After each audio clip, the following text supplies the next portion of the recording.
And I started getting these emails from customers who'd gone through chemo and they were sending me not just a Luke's review, like a half-page email to my inbox. You know, I can tell if a piece of creative is going to hit usually when I look at it, and 9 times out of 10, it's right. And I have friends who've told me, scale 30%, it'll be great. And for us, it was implosion. I'm Jaimee Villela, the co-founder of Cooki Haircare and Eurowalls, and today I'm going to be talking about our journey of buying and scaling e-commerce businesses as a lifestyle, as leanly as we can. Hey, it's Nathan Bush, or Bushy, joining you from the land of the Turrbal people here in Brisbane, Australia. One of the big questions that I'm hearing in e-commerce right now is whether it's still possible to build and scale an e-commerce business without massive teams, without outside capital, and a whole lot of activity. Can we still keep it simple? Can e-commerce still be a lifestyle business? That's what we're going to discuss today with our guest on Add to Cart. Jaimee Villela is the managing director of Cooki Haircare, the solid shampoo and conditioner brand that she and her husband Lucas bought as a tiny business in a box, doing 4 sales a day originally, which they've scaled to around $3 million a year, profitably, and with an incredibly lean setup. In this conversation, Jaimee breaks down how they did it, focusing almost entirely on Meta and Klaviyo, obsessing over customer pain points, resisting channel addiction, and building systems that let a very small team operate at a very high level. We also talk about applying the same thinking to acquiring and growing a second business in a completely different category. If you're responsible for operating or scaling an e-commerce business, or you're thinking, hey, should I go out and buy an e-commerce business? There's a lot of things that you'll be able to take from this episode. Thank you to Shopify and Klaviyo for supporting Add to Cart and helping us bring these conversations to the e-commerce community. Here's my conversation with Jaimee Villela, Managing Director of Cooki Haircare. Jaimee, welcome to Add to Cart. Thank you, Nathan. It's such a pleasure to be here. I feel like I've climbed into my own Spotify, which is very weird. Oh, that's lovely. It was so good to meet you and your husband, Lucas, at our Klaviyo Wind Down event at the end of last year. And I was blown away by the business that you've built here, but also the way that you two have gone around it. So I'm so pumped to get into this conversation today. As am I. All right, let's kick it off. Cooki, solid shampoo. This is the business, and there are others to talk about, but this is the one we're going to focus on today. What got you into the solid shampoo game? Yes, it is rather niche. So I was actually working as a head of marketing for another beauty business and had been in marketing for years. But Lucas, my husband, is sort of ops and finance minded and I'm marketing minded. And so he'd said to me, why don't we buy a tiny e-com? You don't have time to start a biz in your own time, but why don't we buy something and grow it together? And so I had actually been freelancing for InStyle Australia, may it rest in peace, amazing magazine. And they had flicked me an article on shampoo bars to edit. My background is in writing and editing. And I was like, shampoo bars? I had never heard of one. I'd never used one. I'd worked at DJs in beauty. I've been around the beauty traps for years and I'd just never seen one. And they were talking about how Loewe did soap on a rope and Glossier was doing face bars and it was bars are back. And so I thought, oh, how interesting. Put that to the back of my head. And then a few months later, no joke, I saw a shampoo bar company for sale. And it was Where did you see it? Where did it cross your path? Like-minded bitches drinking wine. Shout out to Jane Lou for starting the most amazing community. I love when boys hear the name of that group, they just freak out because it's kind of like every woman in e-com knows it. I love it. It's the best name for a group. It really is. And so the founder had just popped it in there and she popped it on another online site that sells e-coms. And it ended up being the first one that we even investigated buying and we bought it. And it all happened quite quickly. So that's how it happened. And was the seller selling it for any reason? Were there any red flags that you saw immediately or were you like all in straight away? She's amazing. So she's an e-com consultant and is just phenomenal at going 0 to 1 at that early scrappy stage and getting product market fit and early resonance. And so she had just had a baby and she'd had Cooki for a couple of years and I think had taken it as far as she wanted to and knew that different skills were required to scale it from there. And I was in the opposite position where I love scaling and wanted something that was like business in a box ready to go. But she'd run the business so beautifully. It had about 10,000 on the database when I got it. It was profitable. It was doing about 4 sales a day. She has a lot of integrity and had just set up the business really well in the back end and was just a great person. I had the best experience buying from her. And we got lucky, but Lucas did a full due diligence on it. His background is in M&A. So this poor founder was getting a professional Big Four M&A. Just take it. Take it and run. So yeah, there were documents, but Lucas, I think it's so important to have that skill set. He knew exactly what I needed to look for. He can see things in numbers that I never would. So yeah, we made a good team on that side of things. And we've obviously gone on to buy another biz as well. But yeah, that's how it happened. And I mean, why solid shampoo? I have stage 4 endometriosis. And so as part of that, when you have any sort of chronic inflammatory condition, you're always looking to reduce inflammation. And there's a lot of chatter and beauty around sort of low tox or better for you, cleaner ingredients products. And I think you've got to be careful with some of that. But certainly I was at a point where I was willing to throw anything at it. And so reducing chemicals. If it was an easy, good switch to something else that just didn't have those ingredients, I thought, why not? Hair care was so hard to find, something natural or better for you that foamed.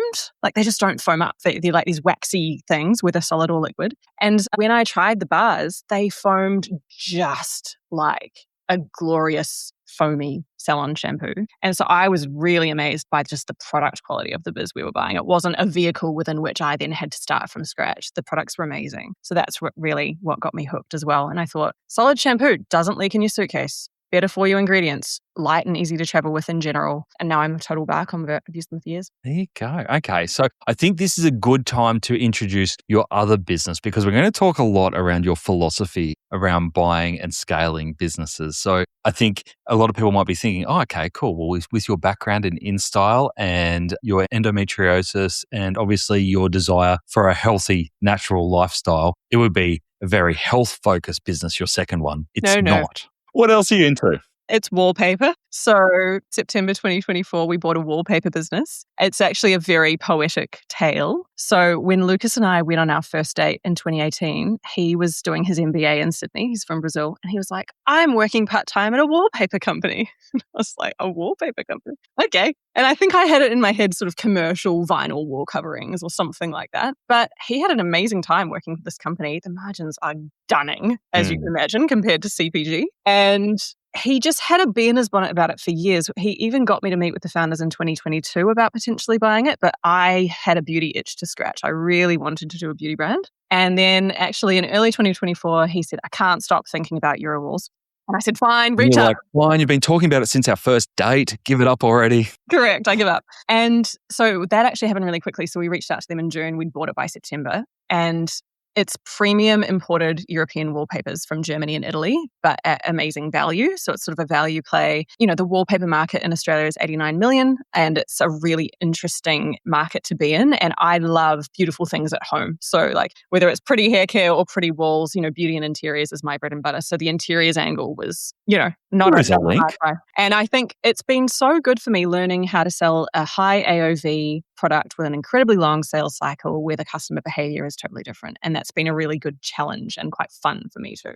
And was the decision process very similar for both businesses, even though they were different categories? Did you come at it from the same way? Yeah, I think that's a great question. So I think with Eurowalls, Lucas knew the business inside and out because he'd worked inside it. And we knew the supplies were great. The product was stunning. Eurowalls was the first ever online wallpaper store in Australia. So it's been around since 2008. And it had just incredible relationships. We still have the top architects and designers in the country in our inboxes proactively all the time. And so it had a really interesting journey where it had been sort of dormant for a few years. And they used to have retail stores that they'd closed and gone full e-com. So they shut down the 5 retail stores during COVID and just didn't reopen. And so when we were looking at the opportunity, it was high margin. I think when we look at both businesses, the opportunity was Jaimee's skills haven't been used on these yet, which is digital marketing, product market fit, repositioning, branding. So we can just reposition the ship and then go faster in that direction. And I think really that's what we look for, existing brand love, product market fit, and room to move digitally. And so that was sort of the main decision factor. But yeah, the juicy margins is what got me over the line because it wasn't, I could see it could have been a distraction from Cooki. The heartbreaking timing was that the month we took over the business, Cooki had tripled in a week. And so we were in a true world of pain. I was in New Zealand for a friend's wedding and Lucas had come up to me and said, Jaimee, I need 80K in cash by Saturday to replace all the bars. You just sold all our Black Friday bars and it's September. Kind regards. And then I was getting emails from customers about wallpaper and trying to Google adhesive. And so, yeah, I'll always Pour remember. champagnes down at a wedding. Yeah, and I was at my best friend's wedding singing karaoke till 11. So that was fun. But yeah, I think to answer your question, we look for the same things in those businesses. What are the commonalities? How could we grow it? Are we inspired by growing this? And how would it fit into the portfolio of what we're already doing? Because there's a lot of sort of commonalities in marketing and e-com with what you do each week with email and social and ads. So yeah, it was very, very different, but also was exciting to us. Knowing what you know now after buying those two businesses, what is the minimum gross margin you would go in on a business at the moment, knowing what you need to do to be able to scale a business beyond that 0 to 1 in a digital world? Where's the point where you go, anything below GM is this GM percentage is just too hard. It has to start here and go up. Oh, call me a sucker for punishment, but I would still do CPG. Like I'd still do those disgusting beauty margins because I just think at the end of the day, I know beauty, I know how to sell it. And if you've got pain points like hair thinning or dandruff, they're a lot easier to sell on at volume than a slow decision-making process such as wallpaper. So I think I'm a glutton for punishment, but beauty is famously low in margins. And so I don't have a minimum now. I love my high margins in wallpaper, but I think we're literally in talks about another beauty brand as we speak. So I think, ask me in a year. I think slow decision making around wallpaper, I can definitely relate to that. At the risk of mentioning a competitor, we had Milton and King on. We had Chris. We love them. We're actually in chats with them about collabs and things. They're amazing. Yeah. They are. They're a manufacturer, so they're friends of ours. Yeah, great. And I'm a good friend of Chris. I used to work with him back in agency days. So I love going under the covers of the wallpaper business and hearing how wallpaper has changed so much from how it used to be when it used to stick on and you had to get to scrape it off and it was kind of stuck there forever. So I've been having all these ideas and then looking at your side as well. I'm like, what can I do to this room to set it up as with the studio and the wallpaper? And I have all these ideas and my wife, I always send them through to Sarah. You're an idiot. Just settle down. You're not doing anything to the walls. So I blame my slow decision-making on my wife. I understand.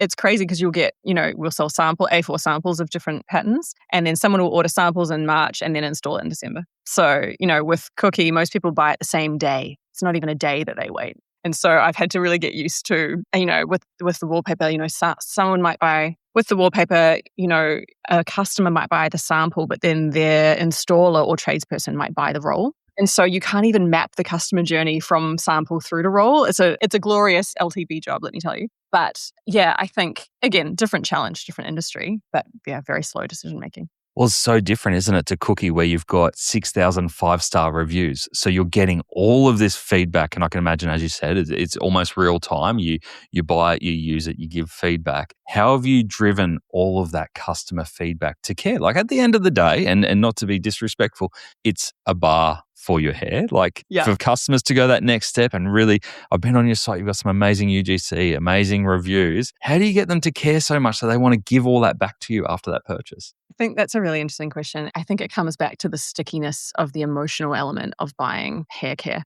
because hair is so much around our identity and how we feel about ourselves. And if you lose your hair, whether that's balding for the guys or whether it's thinning, after a baby or after chemo. So I think we are finding people often after they've done chemo and they're looking for hair growth. So that's been a huge way we've scaled. Grey hair. So suddenly my hair has gone grey and it used to be silky and brown and now it's wiry and coarse and I don't know how to care for it. And we are coming to you with a solution that's affordable and beautiful to use and, economical. And so people feel so strongly about our products. It's true. There's this very unusual attachment to it. And I think it's because it's really exhausting navigating the beauty landscape, spending all this money, and you have so many fails in a row. And so when you find something that works for you, you're like, thank goodness. And so I think with Cooki, they've just really rallied. But yeah, it has been this really kind of incredible community that has formed.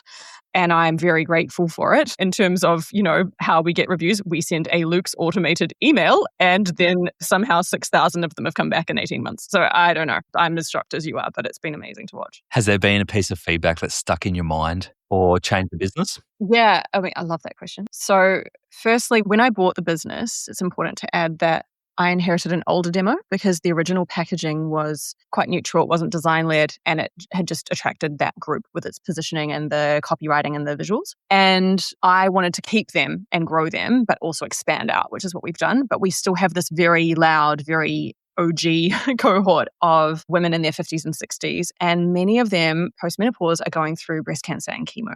And so a lot of customers find us during a post-chemo journey. And when I started getting these emails through, because we sort of dialed up the hair thinning piece when I took over the business, because I saw that there was an opportunity there. And we already had all these amazing reviews about what the natural ingredients were doing for promoting new growth. And we've never promised to be a silver bullet, but I think the products do work in that way. And I started getting these emails from customers who'd gone through chemo and they were sending me not just a Luke's review, like a half-page email to my inbox. I have so many of them. I'd like to print them all and put them in a little binder for myself. And they were saying things like, I'd lost my confidence. I can't believe what a difference this has made. Thank you so much. I've told all my friends. I've got the whole house using it. And I get those every day. I had another one yesterday. And so that made me think, oh, wow, people really care about this and people feel connected to this brand. And I think they trust us. And so that was huge. And then I think when I started noticing these patterns that people were saying, oh, I bought this for travel, but now I'm not going to go back to my bottled stuff because this is such good stuff. I thought, oh, that's so interesting because you're actually creating demand for a new category. So you're growing the solid product category. And that is really interesting to me to observe because my competitors aren't necessarily even other bar brands. They're people that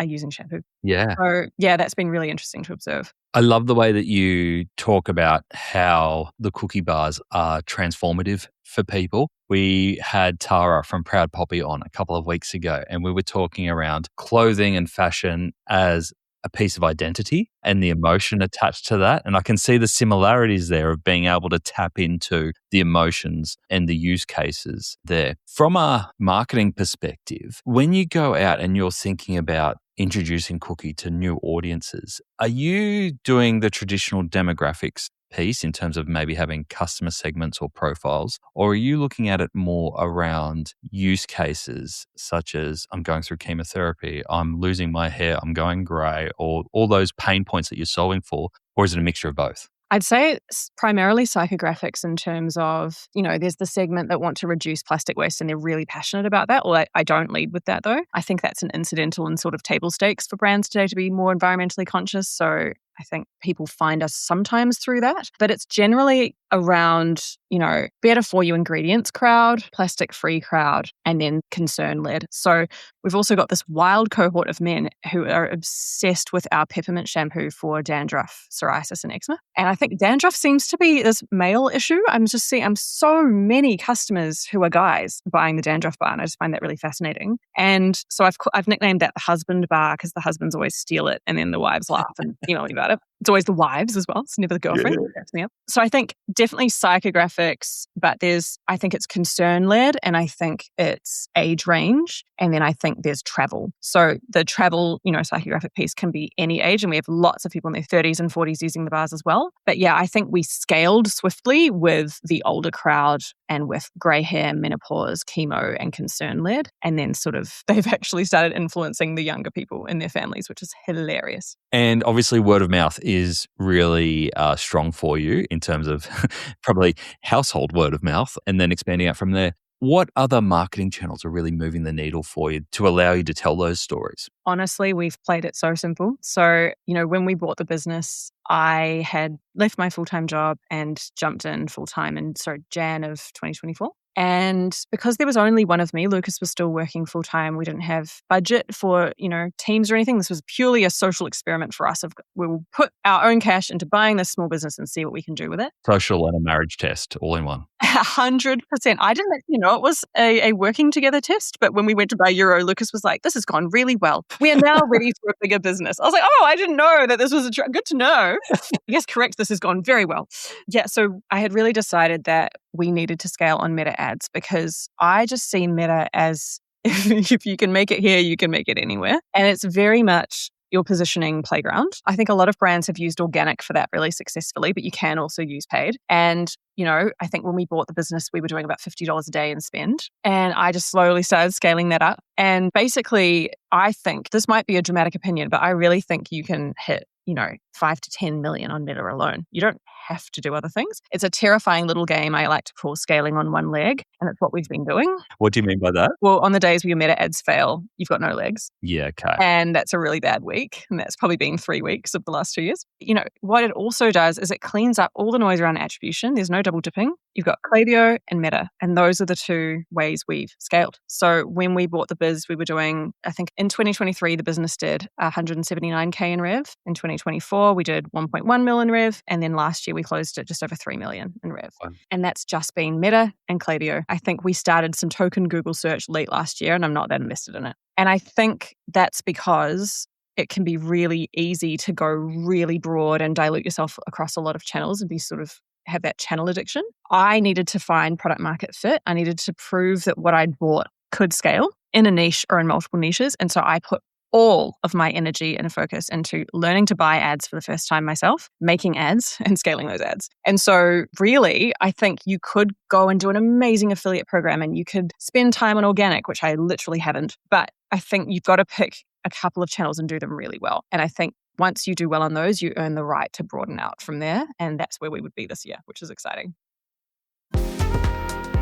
There's nothing that's much more personal than undies and lingerie, right? But I mean, you wouldn't just shout at random customers about the types of undies that they want to wear, would you? That's why it was crucial for Nala, one of Australia's fastest growing underwear brands, to speak on a personal level with their customers. No shouting, no shaming. By using Klaviyo's B2C CRM and a masterful fit library that they'd created, they have been able to take a targeted approach to product launches, give back in stock notifications, and reactivate dormant customers with the right offers. They now run 34 live flows, including one that saw a 125% jump in attributed revenue in just 90 days. They've pulled off 109% ROI on the platform, and they haven't stopped growing since. You could say that they get pretty intimate with intimates. If you want to turn customer data into your biggest growth driver, visit klaviyo.com/au to see how brands like Nala are scaling fast. One of the things that I loved when we caught up was how lean your team is. And it makes sense when you position your marketing strategy like that. Standing on one leg, I love that analogy. So as you think about that though, and potentially broadening out the channels, does that change also your team structure as well? Not really, because we're insane. So I think you can scale to 10 million in revenue on Meta alone if you wanted to. And again, as long as you're growing the brand organically alongside that, whether it's organic socials, whether it's community building like we've done really successfully, even email database, retail is an amazing way to grow community around the brand, was a big part of our last year. We went into 100 new stores in September and we're now in 175. So that was a whole story in itself. But we kind of got picked up by GoVida, who approached us after seeing the buzz around the brand in store. And so I think you can stay incredibly focused and narrow on your channels up to 10 mil if you wanted to. Obviously, you would not grow the brand as quickly as if you were doing a lot of top of funnel activity. And I think there's real wisdom in knowing those trade-offs. For Lucas and me, it's definitely our lifestyle business. So we have no desire to, raise and burn and grow super fast and sell in 5 years for a huge profit. This is our lives and we love these businesses and we plan to have them for a long time. And so for us, growing a small team really well and doing a few things well is more important to us. And so, I think we could broaden out and I would love to, but I do think Meta is, a really powerful channel. I'll give you a wild anecdote, which is that I was on a podcast last year in the UK and she asked me for my ecom top tip. And I said, well, I'm going to be so boring and say ChatGPT, but it's a specific way I've been using chat, which is that I went onto ecom guru Nick Sharma's website, pasted it in, downloaded a bunch of his resources and said to chat, you are Nick Sharma. Here is his website. Here's all of his methodology. Here's everything he's ever said or done. Help me with these scaling challenges. And he became my friend. And so Robot Nick was my friend. Real Nick Sharma heard that episode. And I ended up getting a free consult with him for half an hour from New York at 5 a.m., which was so kind of him. And he'd heard the crazy story and we got an intro from a mutual friend, which was really lovely. And I put this to him. I said, look, I'm scaling so lean on Meta. What do you think? Should I diversify? And he was like, no, just stay there. And so you can keep scaling in that direction. And I think it is dangerous. You can have performance marketing addiction. You can risk not having a true deep brand.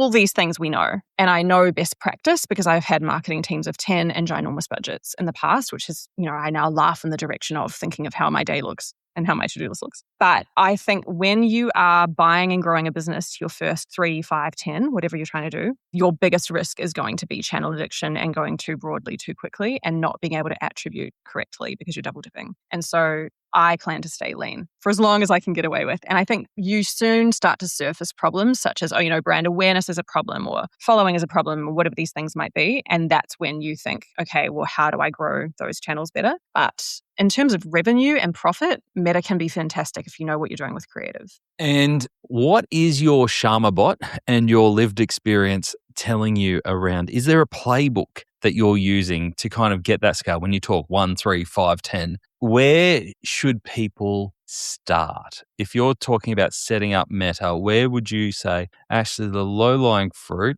is here before we start to get more complicated? I think that's a great question. So I think, what you're looking at is the brand and the pain points. Always start with the pain because that's what makes things sticky and it's what makes people click. So for hair care, there was thinning, there was grey hair, there was menopause, and there was a real opportunity to create UGC that looked like the customer. And so I think I am so strict on profit with Meta. So if a campaign hits over $5 over my CPA target, it goes off. So we've just been ruthlessly strict on profit for 2 years, but it's how we've maintained the same CPA the entire time. And so you have your Klaviyo, which obviously will double dip. And if you do a great email campaign, that will come down a little bit. But really, it's been about very slowly testing good creative that is created with that customer psychographic in mind. And for our demo, often longer ads work. So, all the Meta guys would say 15 seconds, and I'd be finding ads a minute and a half are working really well for me because it's a different demographic. If you look at my product pages,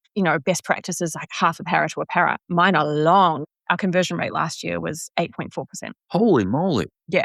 So when we took over the business, it was 4.3%, which was already great. And then it just, So the year before was 7 point something. Last year was 8.4.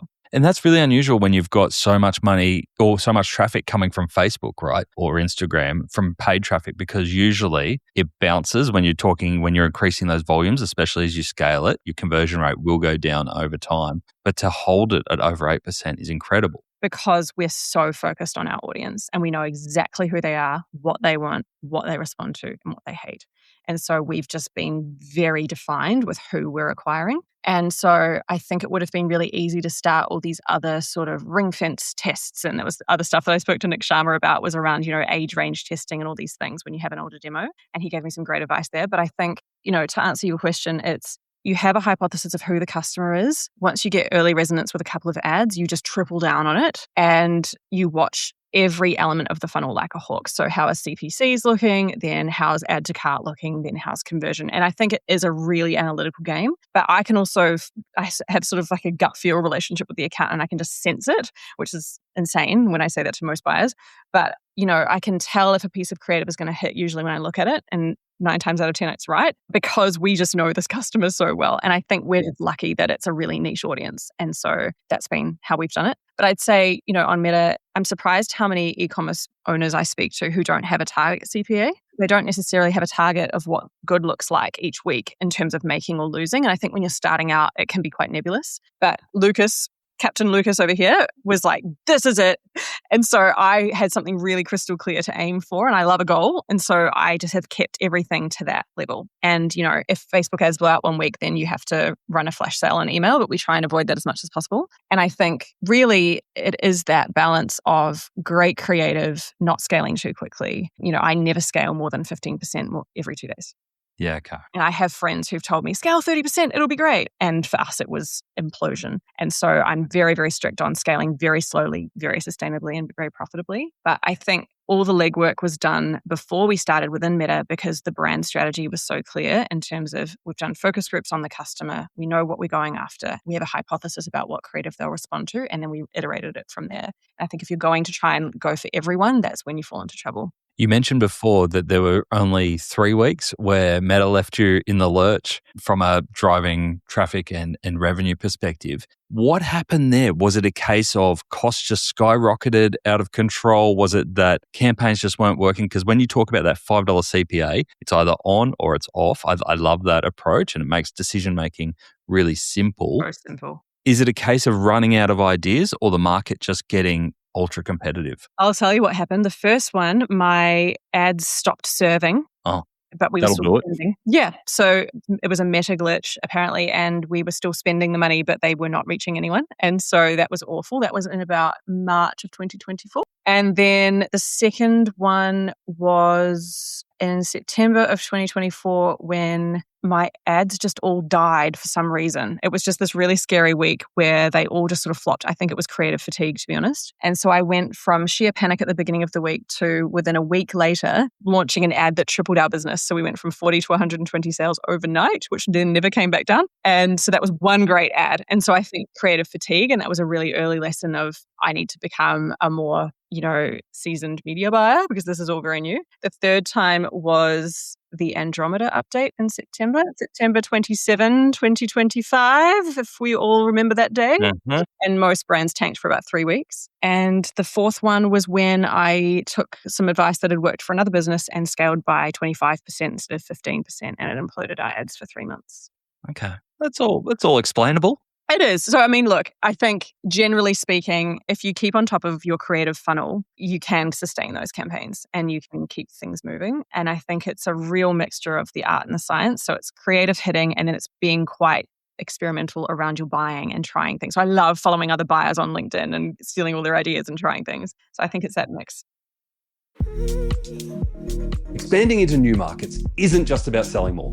It's about selling smarter. Every region has its own rules, currencies, and customer preferences. But with Shopify, global expansion is simple. Localized storefronts, tailor experiences, and build trust, all from one unified platform. Shopify removes complexity so that you can focus on growth and deliver tailored shopping experiences for every market, in-store and online.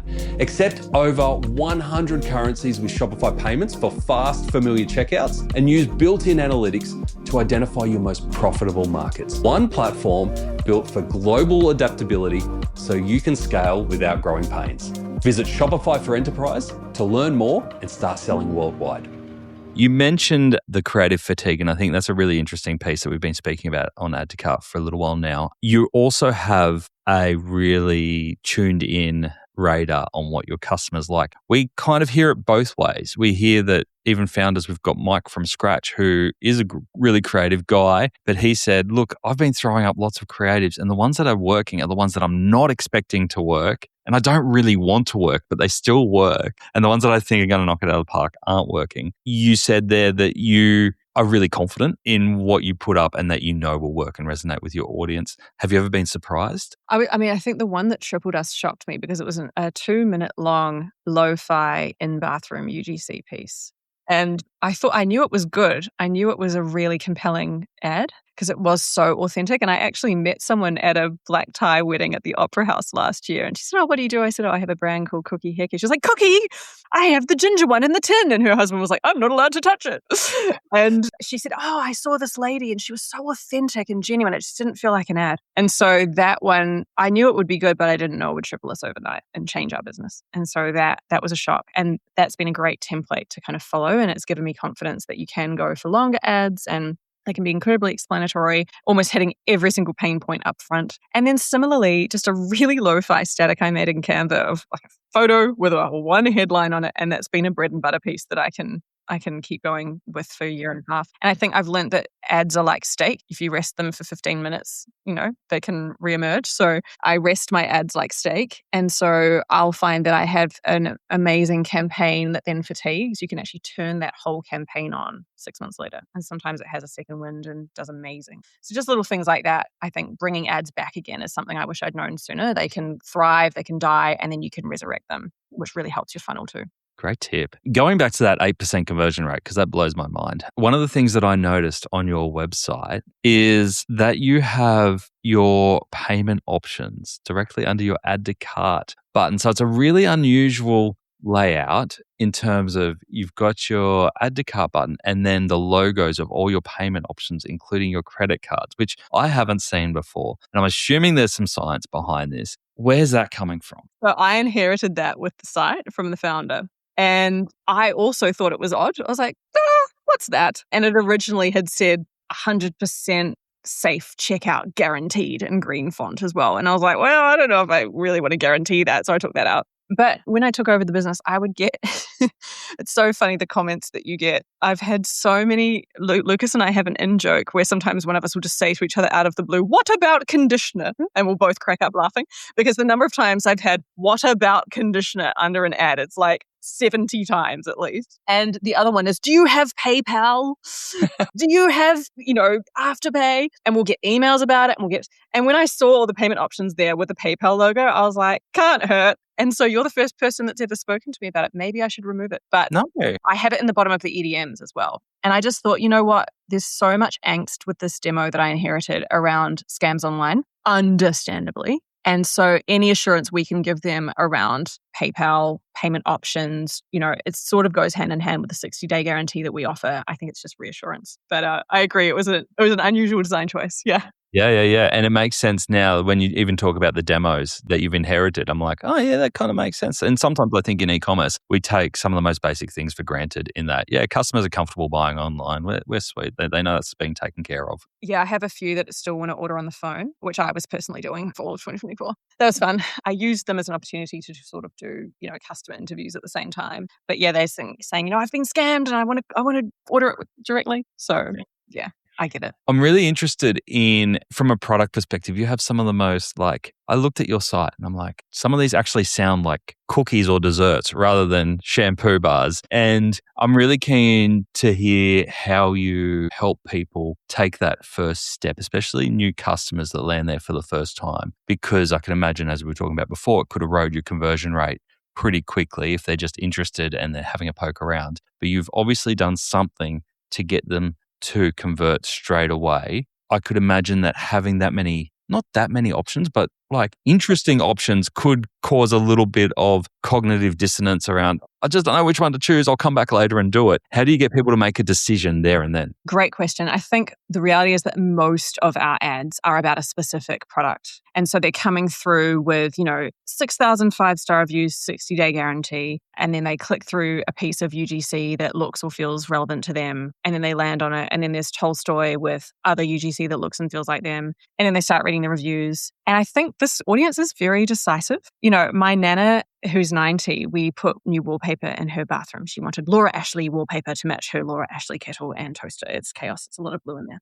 And I gave her 3 samples and she was like, that one. She didn't want 10 more samples. I was like, I have, 20,000 products at Eurowalls. Would you like to see some more? She's like, no, that's lovely. So I think they're also they've parented teenagers and 20-somethings and their grandparents and they don't have time and they're going to just do it. And so I think social proof, you don't need much. I also, though, did spend the time creating a Canva asset, which hilariously became my best ad for all of 2024. So lo-fi, where it was just which shampoo is for you. And then it's a bar stack and each one for thinning, for dandruff, for grey hair, for this.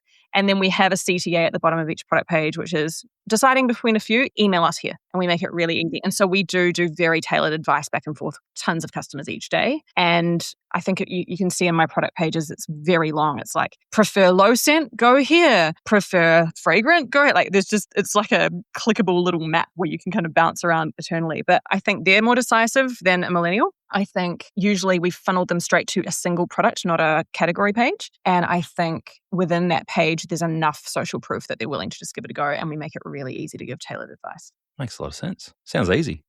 You'd think, but my temptation is I just want to add more sense. So I have to calm myself down also. And then obviously getting that first sale is great, but then you've got people who are so passionate about your products. How do you then take those people and increase their AOV and their customer lifetime value over their relationship with you? Obviously, you've got a product that needs to be repurchased constantly, which is a great start. But I also loved some of the bundling that you've done. Has that played a key role in taking that relationship to the next level? Absolutely. I think based on, some data that we were pulling about our bundles, there's a handful of bundles that do over 50% of the rev. And that's because a lot of them are attached to some of our, top sellers in terms of the bundle revenue. But I think a lot of them, I think they find it really fun to try the different ones. And so they'll come back and they'll try another one. And we do bundle a few together. So we'll have, the ultimate hair loss bundle, and that will have a few different ones. But I think bundling has been amazing for us because I've needed to do more bundle options than I would have preferred, because this demo,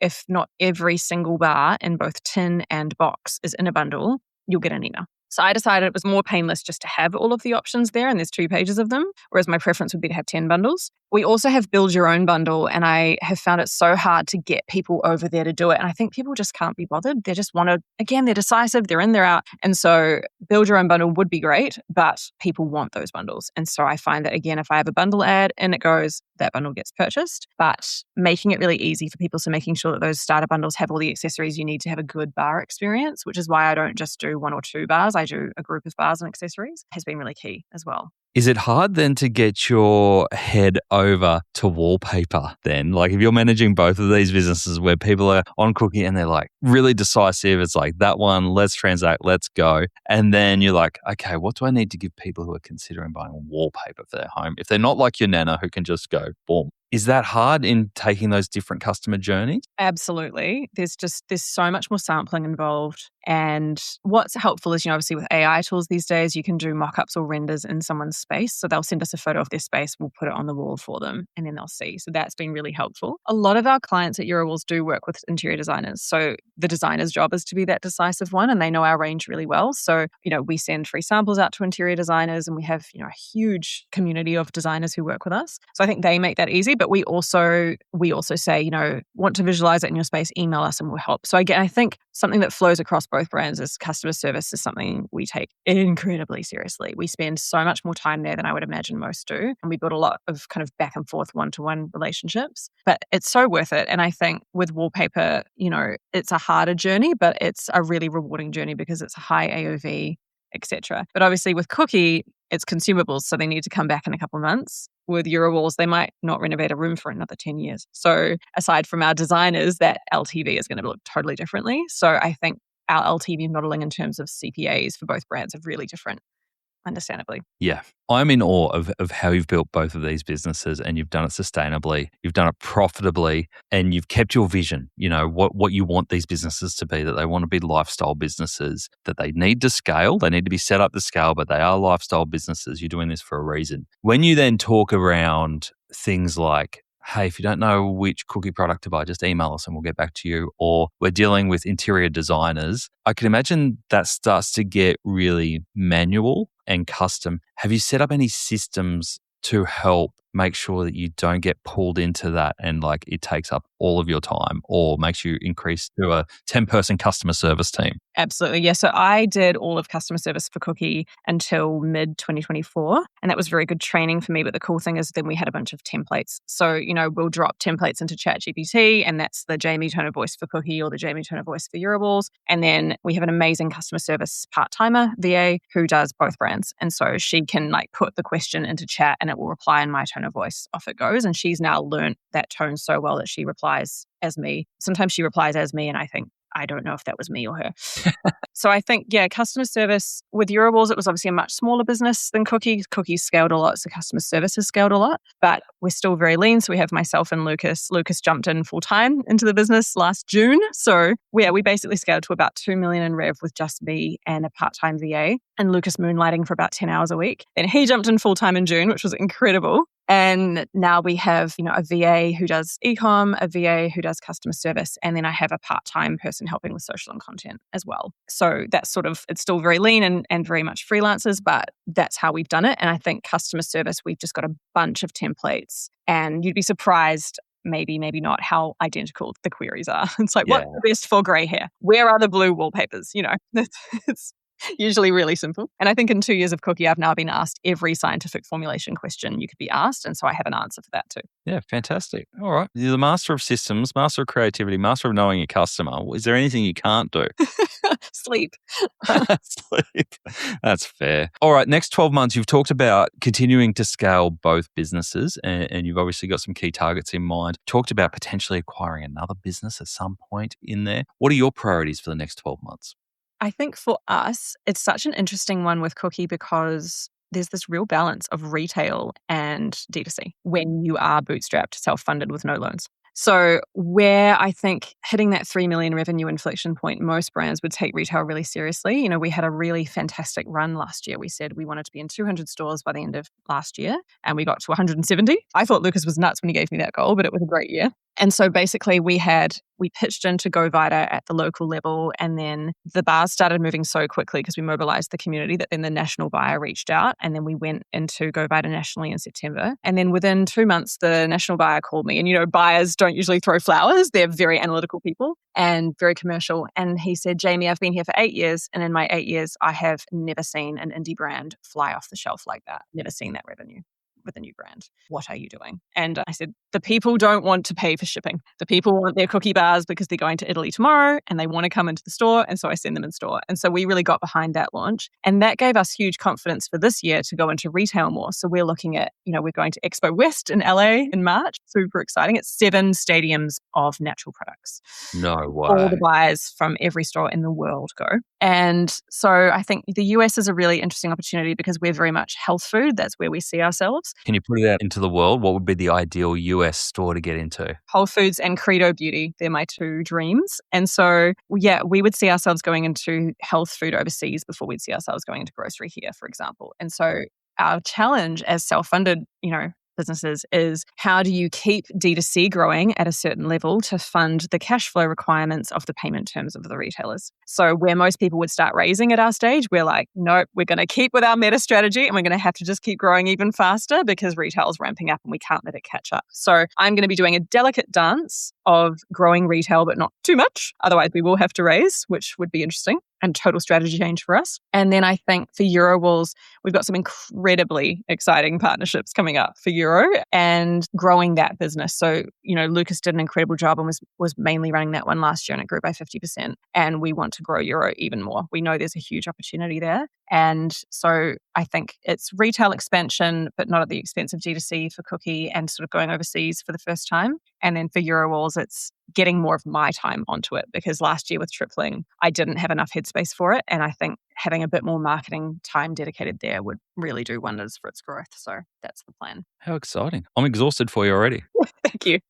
Yeah, it's going to be fun. Jaimee, thank you so much for joining us on Add to Cart. I think your story is an incredible one of knowing where your strengths are, in knowing that you can take a business that's hit that 0 to 1 and then scale it, and knowing what you need to look for in a business to bring your strengths on top of it. Your insights around focusing on one channel for both attribution but also focus was a standout for me. And then your approach to knowing that you can scale businesses without having to go into huge debt, have massive teams, and doing it in a way that you want to do it was really refreshing as well. So thank you for sharing all that today. Oh, thank you. It's been such a pleasure to chat about such niche topics with someone who gets it. It's so fun. What we do. Thanks, Jaimee. Thanks again, Nathan. What an absolute powerhouse Jaimee and Lucas are. I love that they've designed their e-commerce business around their lifestyle, but haven't given up their dreams of scaling and growth at the same time. Here are 3 practical takeaways from this conversation that I think are worth taking a bit of time to think about. Firstly, focus beats breadth. Jaimee showed that scaling primarily through Meta worked because the team went deep on one channel, one customer, and one set of pain points before earning the right to expand. Secondly, simplicity only works when it's enforced. Cooki's lean team, strict CPA discipline, and clear creative rules are what has made that simplicity sustainable at scale and more growth. And thirdly, knowing your customers better than anyone else isn't just puff, it makes commercial sense. It's what has allowed Jaimee to run longer ads, high conversion product pages, and confident bundles that most brands might be too nervous to try. If you're working through similar trade-offs around channels, resourcing, or growth discipline, these are exactly the kinds of conversations that keep going inside the Add to Cart community, especially with operators comparing notes on what actually works in market. You can join us for free at addtocart.com.au. Thank you for spending your time with me today. I look forward to seeing you again next week on Add to Cart.